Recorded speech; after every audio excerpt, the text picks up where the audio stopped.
Remember the movie War Dogs, where the two young men, Jonah and his friend, landed a $300 million contract selling war weapons to the government?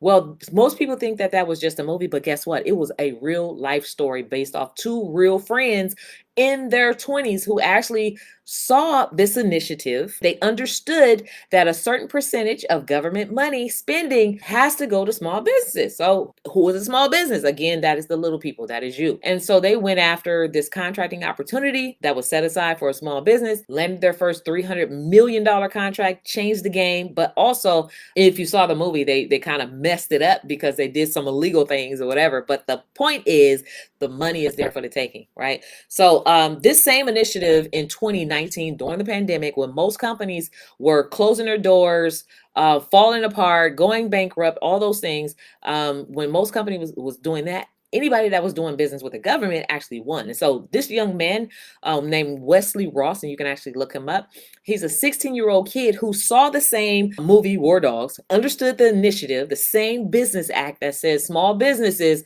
have to get a piece of this pie. And he landed his first millions of dollars in contracts selling hand sanitizers and masks during the pandemic. So if you're in that space, or if that's something that you can sell, you can still clean up right now, because guess what? We're still in the pandemic.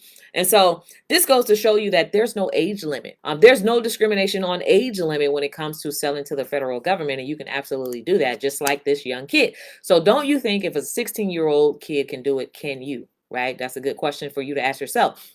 But the second thing that I want to share with you is, how do you qualify? Yeah, there's monies, there's billions and trillions of dollars that's on the table, and certain percentages set aside for small business concerns. But how do I qualify to sell my service to the government? So most people will think that, of course, in order to do business with the government, we're thinking airplanes and war weapons and bombs, and we're thinking on that level, right? We're talking about Boeing and all those things. Yeah, all those Boeing companies and war weapon companies and whoever does like IT, yeah, they can do business with the government. But guess what? So can you.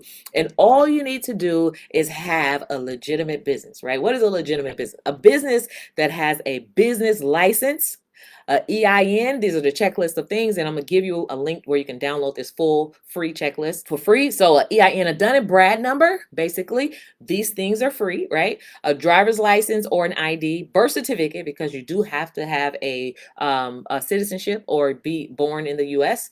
With a birth certificate in order to do business with the government. Let me rephrase that. You don't have to be born in the U.S., but you do have to have a citizenship, right? So you have to have proof of citizenship, 2 to 3 years of taxes. And I want you to hear me when I say that. You can start your business today and still do business with the government. So when I say 2 to 3 business and taxes, years in business taxes, you do not have to have 2 to 3 years in business. No, you can have your business started today and in 6 months be selling millions of dollars in services to the government. Okay.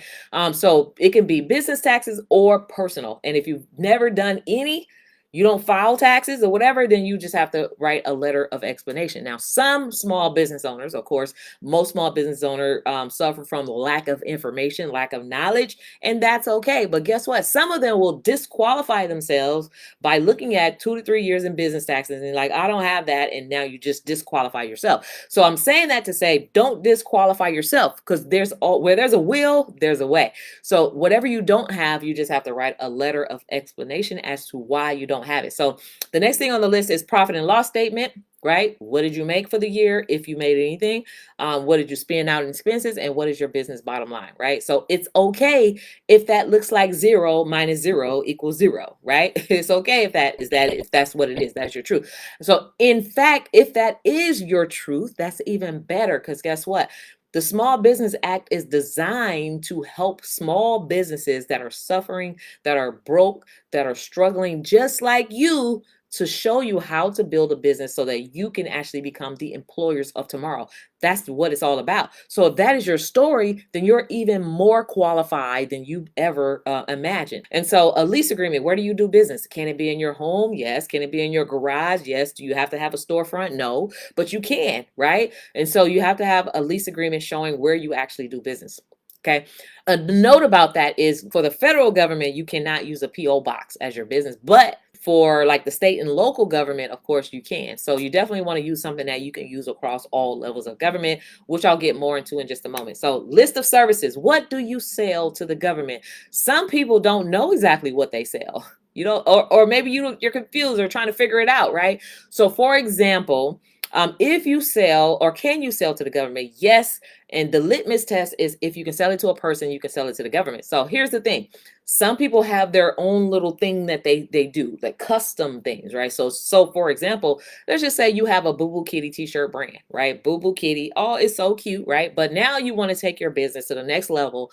You're tired of chasing individual customers. You're tired of going to these networking events and doing vendor tables and walking home with maybe like $500, $600. That's no money, especially when the government will buy all those t-shirts and give you like $250,000 or $500,000 for a box of t-shirts, right? So the thing is, can you sell Boo Boo Kitty to the t-shirt, t-shirts to the government? Maybe yes, maybe no.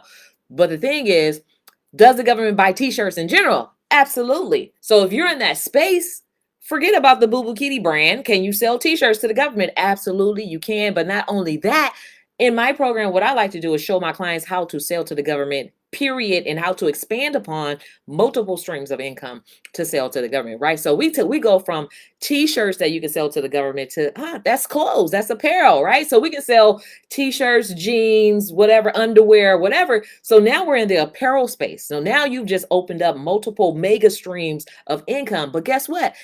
Above and beyond that, you can sell accessories, shoes, belts, wallets, all those things to the government, purses, all that stuff. Absolutely, you can. And these are the things that, of course, a lot of small business owners struggle with because they stay stuck in the box of this is my Boo Boo Kitty t-shirt and this is what I want to sell, right? So you have to learn, and this is what I help my clients to learn, how to think outside the box, how to be open-minded, be strategic, and learn how to offer services, but also how to build upon that so that you're not just stuck in that one thing, but you learn how to actually add complementary other services to that, right? So that is how you go take your business from zero to multiple millions in a very short time frame. In fact, I want to share a quick testimonial with my client Gloria, who just landed her first $250,000 contract. The first contract in just a few months was $250,000. Now, some businesses never even get there. Some, it will take them years of revenue in order to reach $250,000, but she did it in just a few months. Now, that is the game changer between chasing individual customers to doing business with the government who pays you well beyond what it is that you offer. And just like the example about the Boo Boo Kitty, she learned how to think outside the box and be strategic to land her first contract doing something that she doesn't even do in business, right? But she thought outside the box, she saw an opportunity, and she did that, okay?